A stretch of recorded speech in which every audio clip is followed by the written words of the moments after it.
हम तो हमेशा शांति का उपदेश देते हैं।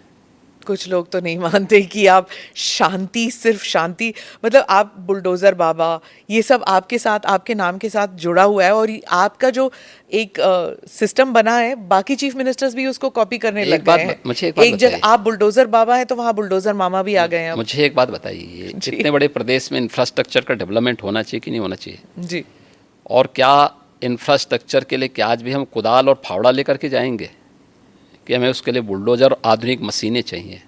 बुलडोजर बाबा उसके लिए नहीं कहा जाता आपको सर, आप भी जानते हैं। अब इंफ्रास्ट्रक्चर के मार्ग में कोई बाधक होगा, यहाँ पहले होता क्या था, कोई कार्य स्वीकृत होता था, अभी पैसा अलॉट हुआ नहीं कि माफिया जाके जबरदस्ती हड़प करके सामान गिरा देते थे।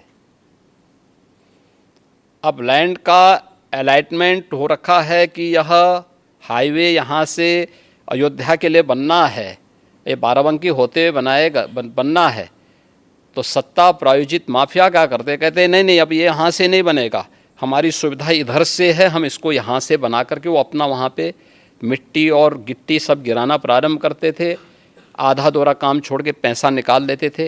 ये सत्ता में बैठे हुए लोगों की हिम्मत नहीं थी कि उन माफियाज को रोक सके।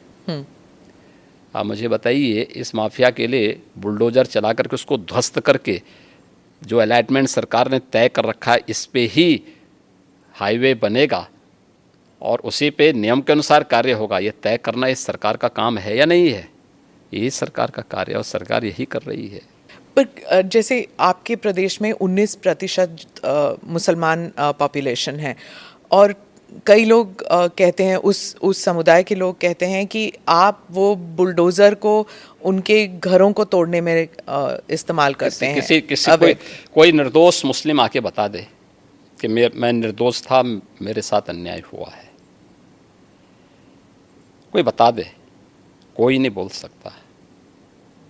और फिर न्यायपालिका तो सबके लिए खुली है ना। पर जैसे अगर किसी ने कानून तोड़ा है, जैसे ये माफिया के लोग हैं, पर उनका घर तोड़ना क्यों ज़रूरी पड़ गया? नहीं, अगर किसी ने सरकारी संपत्ति पे कब्जा किया है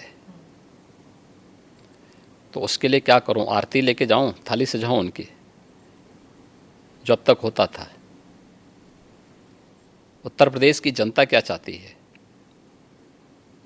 उत्तर प्रदेश की जनता यही चाहती थी कि उनको सुरक्षा मिले और इन गुंडा तत्वों पर, इन माफियाज पर सख्ती हो। बीजेपी को प्राप्त जनादेश इस शक्ति की ओर लगातार इशारा करती है, आम पब्लिक के सेंटिमेंट को इसके साथ जोड़ती है।